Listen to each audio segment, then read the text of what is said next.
One of the things that I thought about when he first started talking, and I don't have an answer yet, it's going to come as I'm talking, what kind of voice does Brian have?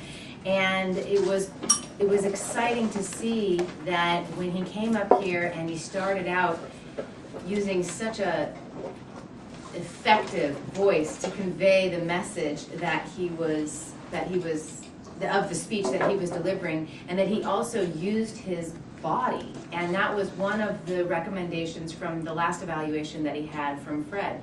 So he has this loud, but in an effective way, voice that isn't necessarily the voice that he has naturally. He used it for this speech, and so I was really pleased to see that. And the fact that he chose a subject like nuclear meltdown for this speech on vocal variety is brilliant, because it's one that is going to require vocal variety, as well as a topic that for this speech, for the subject of today's meeting, the end of the world, he's actually in a very literal way taking a topic that quite possibly could mean the end of the world in some sense. And so that was a great choice today. I don't know if you planned that, but I appreciated it very much.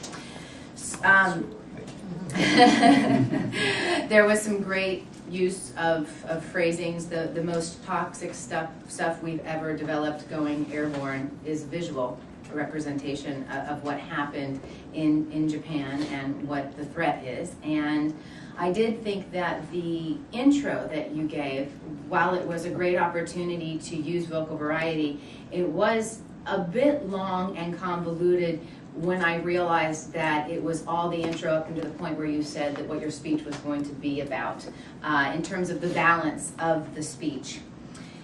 Your choice to use silences. In this speech, in this project, the manual talks about silence, or the cessation of speech, being golden and an opportunity to allow the listeners to really think about what you've just said. And this silence that you used was more when you wanted to look at your notes, and that's where we had pauses. So using it in a different way would be great. Your choice to lower volume at times, like when you gave percentages, also was a time where I thought it would be a little bit more effective to say to raise your voice, to raise the volume instead of lowering it, the pitch as well. 70% instead of 70%. It was like you wanted us to think about it, but it didn't work as well as it could have.